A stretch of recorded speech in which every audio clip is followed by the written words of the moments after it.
Madam, ഇവിടുത്തെ ഓർമ്മകൾ മാഡത്തിനെ പഴയകാലത്തിലേക്ക് കൊണ്ടുപോയി തോന്നുന്നു. യെസ്, അല്പനേരം ഞാൻ എവിടെയോ ആയിരുന്നു. മനസ്സിൽ മറക്കാതെ ഒതുക്കി വെച്ചിരുന്ന ഓർമ്മകൾക്ക് ജീവൻ തുടിക്കുന്നത് പോലെ ചോരയുടെ ഗന്ധം ഇവിടെ ആകെ നിറഞ്ഞു നിൽക്കും പോലെ. Madam relax. കടക്ക് തീർക്കാൻ സമയമേറെയുണ്ട്. ഇപ്പൊ നമുക്ക് ആവശ്യം ഒരു വഴിയാണ്. അത് കിട്ടിക്കഴിഞ്ഞു. ആ, താൻ എത്തിയോ? മേഡം പറഞ്ഞതുപോലെ എല്ലാ കാര്യങ്ങളും ഞാൻ ചെയ്തിട്ടുണ്ട്. അവരെ വിശ്വസിപ്പിക്കാൻ അല്പം ഞാൻ ബുദ്ധിമുട്ടേണ്ടി വന്നു. എന്നാലും ഈ ഒരു വരവും കാത്തിരിക്കണം അവരവിടെ. എത്രയും പെട്ടെന്ന് നമുക്ക് അങ്ങോട്ട് പോകണം.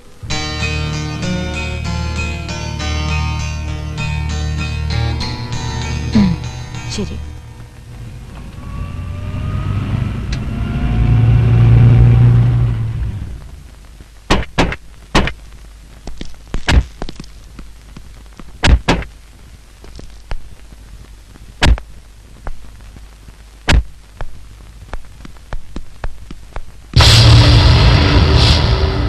അടുത്ത ആഴ്ച പാർട്ടി മീറ്റിംഗ് ആണ്. അത് ഞാൻ അറിഞ്ഞു. കറക്റ്റ്.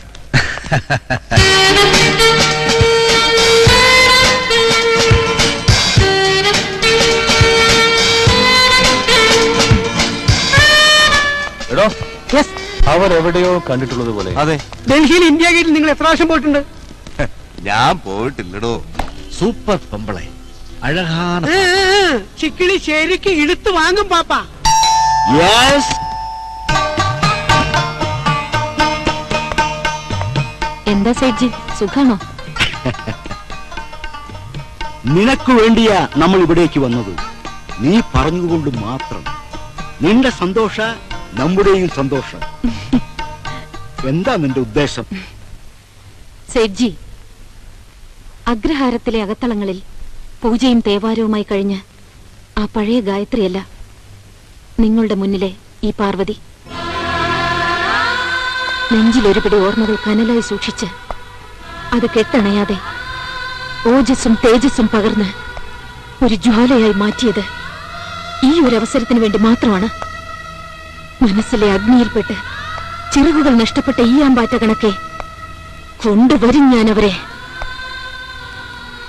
ഒരു ഉപകാരം കൂടി സേഠ്ജി ചെയ്യണം. എനിക്കിവിടെ വരാൻ ഒരു വഴിയൊരുക്കിയതുപോലെ കിട്ടാനുള്ള പണത്തിന് 1 വർഷത്തെ കാലാവധി കൂടെ കൊടുക്കുക. അവർക്കായി എഴുതി തീർത്ത മരണ വാറണ്ട് ഇല്ല. ബ്രാഹ്മണ്യത്തിന്റെ രക്തവും ക്ഷത്രിയന്റെ മനസ്സുമായി തീർന്ന ഒരു സംഹാര അവതാരത്തെയാകും അവരിനി കാണുക. ഇനി എണ്ണപ്പെട്ട ദിവസങ്ങൾ മാത്രം. വിജയം വരിച്ചില്ലെങ്കിലും എനിക്ക് ഈ യുദ്ധം നയിക്കണം. എന്റെ കൺമുന്നിൽ കിടന്ന് പിടഞ്ഞു മരിച്ചവർക്ക് ഞാൻ കൊടുത്ത വാക്കാണത്. എനിക്കത് പാലിച്ചേ മതിയാകൂ. ചിക്കിളി ഇറക്കിയ ഈ ഞാൻ എന്തും ചെയ്തിരുന്ന് അറിയാലോ. ഇനി കുറഞ്ഞത് 3 മാസത്തെ കാലാവധിക്കുള്ള എഗ്രിമെന്റ് ആയിട്ട് പറഞ്ഞു വരൂ. അതങ്ങോട്ട് തീർത്ത് പറയാറായിട്ടില്ലടോ. Mister Azhagappan, everything is okay. നിങ്ങൾ കൊടുക്കാനുള്ള തുകയ്ക്ക് 1 വർഷത്തെ കാലാവധി നീട്ടിക്കൊണ്ട് സേട്ട് തയ്യാറാക്കിയ എഗ്രിമെന്റ്. ഞാൻ പറഞ്ഞില്ലേ, മേഡം ഒരു കാര്യത്തിൽ ഇറങ്ങിയാ അത് ഇറങ്ങിയിടാ. ഇതാ madam cash. Thank you. Okay. Excuse me, yes. ഒരു ചിന്ന സന്ദേഹം. നീങ്ക அந்த സിഐ വിഷ്ണുടെ? അതെ, വിഷ്ണുവിന്റെ ഭാര്യ. അഗ്രഹാരത്തിലെ ഗായത്രി തന്നെയാണ് ഞാൻ. എന്നാൽ ആ പഴഞ്ചൻ സംഭവങ്ങൾ ഒരു പഴങ്കഥയായിട്ട് പോലും എന്റെ മനസ്സിലില്ല. കേട്ടിട്ടില്ലേ? സംഭവിച്ചതെല്ലാം നല്ലതിന്, സംഭവിക്കുന്നത് നല്ലതിന്. നഷ്ടപ്പെട്ടതോർത്ത് നീ എന്തിനു ദുഃഖിക്കണം? മാറ്റം പ്രകൃതി നിയമമാണ്. ഗീതാവചനങ്ങൾ. ഒരുപക്ഷെ അന്ന് അങ്ങനെയൊക്കെ സംഭവിച്ചില്ലായിരുന്നെങ്കിൽ അഗ്രഹാരത്തിലെ ആ പഴയ പൊട്ടിപ്പെണ്ണായി ഞാൻ ഇന്നും കഴിയേണ്ടി വന്നേനെ. പക്ഷെ ഇന്നും എന്റെ ആജ്ഞകൾ മുട്ടുകുത്തി കേൾക്കാൻ പോലും ഇന്ദ്രപ്രസ്ഥത്തിലെ രാഷ്ട്രീയ രാജാക്കന്മാരുടെ നീണ്ട നിരയാണ്. പോലീസ് ഉദ്യോഗസ്ഥന്മാർ, VVIPകൾ എന്നു വേണ്ട, എല്ലാവരും എന്റെ ഫ്രണ്ട്സ്. ആവശ്യത്തിലേറെ പണം, ഇന്ത്യ ഗേറ്റിനടുത്ത് താമസിക്കാനുള്ള ലക്ഷറി ബംഗ്ല, സഞ്ചരിക്കാനോ ഫോറിൻ കാറുകൾ, എല്ലാ സൗഭാഗ്യങ്ങളും. നന്ദിയുണ്ട്. ആരോടെല്ലാമോ കടപ്പാടുമുണ്ട്. പിന്നെ നിങ്ങൾക്കായി എന്താവശ്യമുണ്ടെങ്കിലും എന്നെ ബന്ധപ്പെടാം. Let's see again. I'll be around you. Bye-bye.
STD ബൂത്തിലാണ് ഞാൻ വർക്ക് ചെയ്യുന്നത്. ഓർമ്മ വെച്ച നാള് മുതൽ ഒരു ഓർഫനേജിലാണ് വളർന്നത്. അച്ഛൻ ആരാണെന്നോ ജന്മം നൽകിയത് ആരാണെന്നോ എനിക്കറിയില്ല. ബൂത്തിലെ നിത്യ സന്ദർശകനായിരുന്നു അയാൾ. നിരന്തരമുള്ള ശല്യപ്പെടുത്തൽ. പരാതിപ്പെടാനായി എനിക്ക് ആരുമില്ലല്ലോ. എന്താ ഇത്? പെൺകുട്ടികൾ ഇത്ര നെർവസ് ആകരുത്. ശത്രുവിന്റെ ധൈര്യം ഈ ഒഴുകുന്ന കണ്ണുനീരാണ്. പാടില്ല, പാടില്ല കുട്ടി. ഒരുപാട് കരഞ്ഞതല്ലേ. പാർവതിയുടെ വീട്ടിൽ ഇനി ഒരു പെണ്ണിന്റെ കണ്ണീർ വീഴരുത്. നിന്റെ നിഴലിൽ സ്പർശിക്കാൻ പോലും ഇവിടെ ആരും ഉണ്ടാവില്ല. നിനക്ക് എന്നോടൊപ്പം നിൽക്കാമോ? ഞാൻ സഞ്ചരിക്കുന്ന വഴികൾ ചിലപ്പോൾ അപകടം നിറഞ്ഞതായിരിക്കും. പലയിടത്തും ശത്രുക്കൾ നമുക്കായി തീർക്കുന്ന വാരിക്കുഴികൾ കാണും. അവയൊക്കെ തരണം ചെയ്യാൻ നിനക്ക് കഴിയുമെങ്കിൽ ഇവിടെ നിന്റെ വീടായി കരുതി നിൽക്കാം. നന്ദൻ, സിന്ധുവിനായി മേളരത്ത് റൂം ശരിയാക്കണം. ഇനി നമ്മോടൊപ്പം എല്ലാ കാര്യത്തിനും ഇവളുണ്ടാകും. ഓക്കെ? Okay madam. സർ, ഇത്രയും വിവാദമായ ഒരു മർഡർ കേസ് അന്വേഷിക്കാൻ നമ്മൾ നിയോഗിച്ചൊരു പോലീസ് ഓഫീസർ അതിനെക്കുറിച്ച് ഡിസ്കസ് ചെയ്യാൻ വച്ചിരിക്കുന്ന ആദ്യ കോൺഫറൻസിൽ പോലും വരാൻ വൈകുന്നു എന്ന് പറഞ്ഞാൽ? സർ, ഒരു സത്യം തുറന്നു പറയുകയാണ്. അയാളുടെ ഈ പോക്ക് തീരെ ശരിയല്ല എന്ന് പറഞ്ഞ അയാളെ എഴുത്തള്ളാൻ വരട്ടെ. മോഹൻദാസ് വരും ഉടൻ തന്നെ.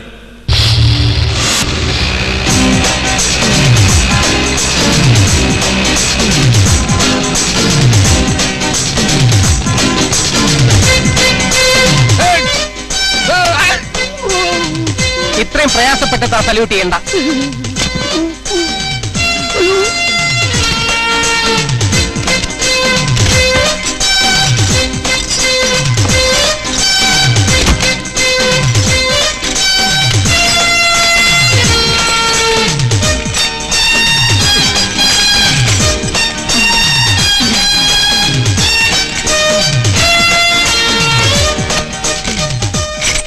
അല്ല മോഹൻദാസ് സാറ്, ഈ സൂപ്പറിന്റെ ഓഫീസിൽ ഈ സൂപ്പർ സ്കൂട്ടർ ഈ ചങ്ങലക്കിട്ട് പൂട്ടണ്ട വല്ല കാര്യമുണ്ട്? ഉണ്ടടോ, ഇതിനകത്തെ ആവശ്യമുള്ളൂ. ഈ കള്ളൻ കപ്പലിൽ തന്നെ എന്ന് കേട്ടിട്ടില്ലേ? വെളിയിലുള്ളവര് മോഷ്ടിച്ച അത് കണ്ടുപിടിക്കാൻ ഒരു ബുദ്ധിമുട്ടുമില്ല. കാരണം പുറത്തുള്ളവര് മോഷ്ടിച്ച തമിഴ്നാട്ടിൽ കൊണ്ടുപോയി അതിനെ സ്പെയർ പാർട്സ് ആക്കി മാറ്റും. ഇവിടെ ഉള്ളവന്മാരെ മോഷ്ടിച്ച ഈ ശർക്കര കുറച്ച് കൈയിട്ട് വരുന്ന പോലെ പാർട്സ് ആക്കി മാറ്റിക്കളയും. അവസാനം ഉരുട്ടിക്കൊണ്ടുപോകാൻ ടയർ പോലും കാണില്ല. നമ്മുടെ ആൾക്കാരല്ലേ? അതൊക്കെ ശരി തന്നെ. പക്ഷെ അകത്ത് കോൺഫറൻസ് തുടങ്ങിയിട്ട് 1.5 മണിക്കൂറായി. അതുകൊണ്ട് സിപ്പ് ഇടണ്ടാന്നുണ്ടോ?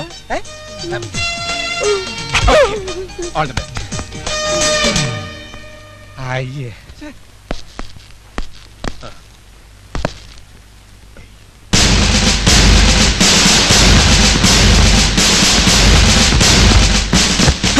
ഞാൻ വന്നു സർ. മിസ്റ്റർ മോഹൻദാസ് ഇവർ എവിടെയായിരുന്നു? അതെ, ഞാൻ മർഡറിനെ കുറിച്ചുള്ള ചില ഡീറ്റെയിൽസ് കളക്ട് ചെയ്യാൻ പോയതാണ് സർ. വളരെ വിലപിടിച്ച ചില സൂചനകളും തെളിവുകളും എനിക്ക് കിട്ടിയിട്ടുണ്ട് സർ. എന്താണ് കിട്ടിയ ഡീറ്റെയിൽസ്? അതെ, നമ്പർ 1, വയറ്റത്ത് കത്തി ഉണ്ടായിരുന്നത് കൊണ്ട് വിമൽ രാജ് കത്തിക്കുത്തിയേറ്റാണ് മരിച്ചതെന്ന് ഉറപ്പാണ്. മറിച്ച് ഉണ്ടയാണ് വയറ്റിനകത്ത് ഉണ്ടായിരുന്നെങ്കിൽ അയാൾ വെടിയേറ്റാണ് മരിച്ചതെന്ന് നമുക്ക് അനുമാനിക്കാമായിരുന്നു. നമ്പർ 2, കത്തിയിൽ മാർക്കുണ്ടായിരുന്നത് കൊണ്ട് അത് മാർക്കറ്റിൽ നിന്നും വാങ്ങിയ കത്തിയാണ്. നമ്പർ 3, കത്തി കറിക്കത്തി അല്ലാത്തത് കൊണ്ട് അതൊരു കുലക്കത്തിയാണ്. ഇനി കണ്ടുപിടിക്കാനുള്ളത് ഈ മരിച്ച വിമൽ രാജ് ഇതിനു മുമ്പ് വേറെ ഏതെങ്കിലും കത്തിക്കുത്തിൽ മരിച്ചിട്ടുണ്ടോ? ഉണ്ടെങ്കിൽ എന്ന്, ഏത് തരം കത്തി? Stop it. സോറി സർ, ഞാൻ ഉദ്ദേശിച്ചത് ഈ മരിച്ച വിമൽ രാജ് ഇതിനു മുമ്പ് ആരെങ്കിലും കൊന്നിട്ടുണ്ടോ എന്നാണ്. അങ്ങനെയാണെങ്കിൽ ഈ മരിച്ചയാളുടെ തിരിച്ചുള്ള പ്രതികാരമാവോ ഇത്? എന്ത്? അല്ല, മരിച്ചയാളുടെ അല്ല, ഐ മീൻ മരിച്ചയാളുടെ റിലേറ്റീവ്സിന്റെ. രാവിലെ ഇൻവെസ്റ്റിഗേഷൻ എന്ന് പറഞ്ഞ് ഇറങ്ങി തിരിച്ച് ഫുഡൊന്നും കഴിച്ചില്ല. അതാണ് നാവിന്ന് ഇങ്ങനെ അബദ്ധങ്ങൾ. മതി, തനിക്കറിയാലോ അമ്പലക്കുളത്തിലെ വാച്ചറെ ഒരു ഭ്രാന്തൻ മുക്കിക്കൊന്നത്. അന്നും അവിടുത്തെ CI താനായിരുന്നു സാർ. ഞാനന്ന് ലീവിലായിരുന്നു. മാത്രമല്ല, എനിക്ക് മനസ്സിലായിടത്തോളം അന്നത്തെ സംഭവം നമ്മുടെ പോലീസ് ഡിപ്പാർട്ട്മെന്റും ഫയർഫോഴ്സും തമ്മിലുള്ള ഒരു ഈഗോ ക്ലാഷ് ആയിരുന്നു. ഈ സംഭവം 5-6 പ്രാവശ്യം ലൈവായിട്ട് ടെലികാസ്റ്റ് കാണിക്കുമെന്ന് അറിഞ്ഞിരുന്നെങ്കിൽ നമ്മുടെ പോലീസുകാരും ഫയർഫോഴ്സുകാരും മത്സരിച്ച് ആ ഭ്രാന്തനെ രക്ഷിച്ചാണ്. സാർ, ഇങ്ങനെ പോവുകയാണെങ്കിൽ അധികം താമസിയാതെ TV-ക്കാര് കാശ് കൊടുത്ത് ആൾക്കാരെ കൊണ്ട് കൊലപാതകങ്ങൾ നടത്തിക്കും. എന്നിട്ട് അവർക്ക് എഴുതി കാണിക്കാം, ദിസ് പാർട്ട് ഓഫ് ദി കൊലപാതകം is sponsored by Dabur, Amul tea. നിർത്ത്. സിറ്റിയിൽ നടന്ന ഈ മർഡറിന്റെ പ്രധാന അന്വേഷകൻ താനാണ്. അപ്പോഴപ്പോഴുള്ള ഡീറ്റെയിൽസ് എനിക്ക് കിട്ടിയിരിക്കണം സാർ. കേസ് അന്വേഷണത്തിന് ഇവരിൽ ആരുടെ സഹായം വേണമെങ്കിലും തനിക്ക് സ്വീകരിക്കാം. ഇത് ആലുവ SI മിസ്റ്റർ ശങ്കരൻകുട്ടി, നിരവധി കൊലപാതകങ്ങൾ കണ്ടുപിടിച്ച മിടുക്കൻ.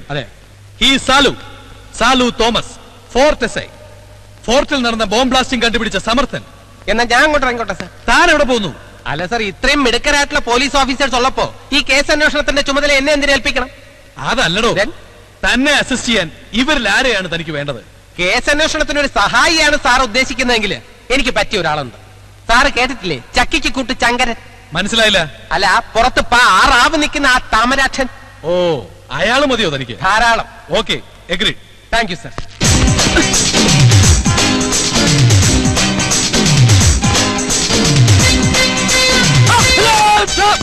Very sorry.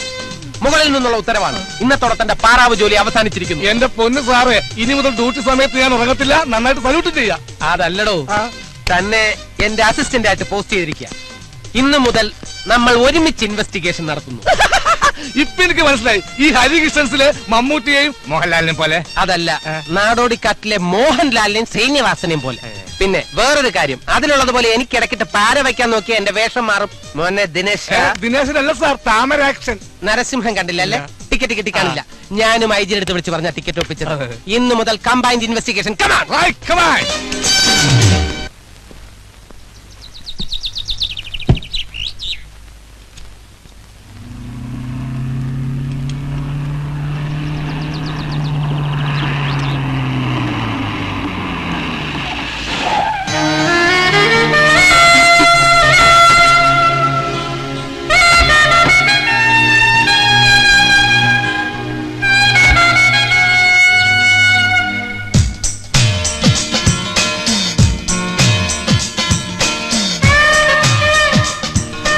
വാവച്ചൻ വണ്ടിക്ക് പാർവതി എന്താ ഈ വഴിക്ക്?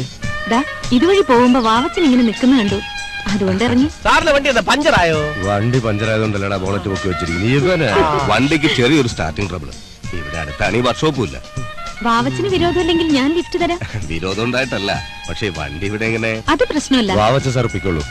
വണ്ടി റിപ്പയർ ചെയ്ത് ഞാൻ വീട്ടിലെത്തിച്ചേക്കാം. വരൂ വാവച്ചൻ.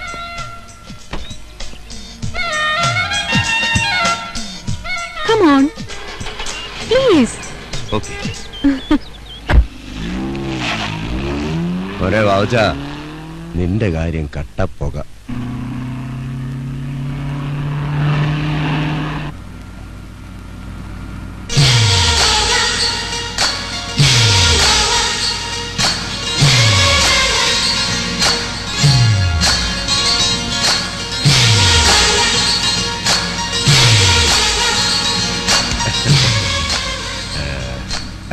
താനിപ്പോ പഴയ ആളെയല്ല. ഞാൻ പറഞ്ഞില്ലേ വാവച്ചൻ, പഴം കഥകളൊക്കെ പാടെ മറന്നു. ഡൽഹിയും ബോംബെയും പോലുള്ള വൻകിട മെട്രോപൊളിറ്റൻ സിറ്റികളുടെ സന്തതിയായി പോയില്ലേ ഞാൻ. ഡൽഹി എന്ന മഹാനഗരത്തിൽ ഇന്ത്യ ഗേറ്റിനടുത്തുള്ള എന്റെ ലക്ഷറി ബംഗ്ലാവ്, അവിടെ എന്നോടൊപ്പം സംസാരിക്കാനും അന്തി ഉറങ്ങാനും വേണ്ടി നിലയ്ക്കാത്ത ഫോൺ കോളുകൾ. രാഷ്ട്രീയ നേതാക്കൾ മുതൽ എല്ലാം വമ്പന്മാർ. അവരിലൊന്നും വാവച്ചനെ പോലെ കരുത്തനായ ഒരാണിനെ ഞാൻ കണ്ടില്ല. പുരുഷൻ എന്താണെന്ന് സമൂഹത്തിന് മുന്നിൽ ചൂണ്ടിക്കാണിക്കാൻ പറ്റിയ ഒരാൾ എന്റെ ജീവിതത്തിൽ, മനസ്സിൽ വാവച്ചന് തുല്യം വാവച്ചൻ മാത്രം. വാവച്ചനെ കുറിച്ച് ഓർക്കാത്ത ഒറ്റ രാത്രി പോലും ഇല്ല. സത്യം പറഞ്ഞാൽ വാവച്ചനെ കാണാൻ കൂടി വേണ്ടിയാണ് ഞാൻ ഇവിടേക്ക് ഓടിയെടുത്തത്. I like you, I want you, please. തിരക്കുള്ള ആളാണെന്നറിയാം. ഒരിക്കൽ, ഒരേ ഒരു പ്രാവശ്യം, ഒരേ ഒരു രാത്രി വാവച്ചന്റെ വിലപ്പെട്ട സമയം എനിക്ക് വേണ്ടി ചെലവഴിക്കണം. പ്ലീസ്, നോ എന്ന് പറയരുത്.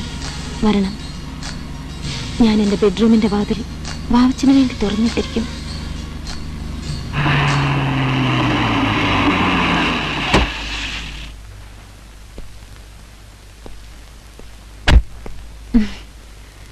This is my visiting card.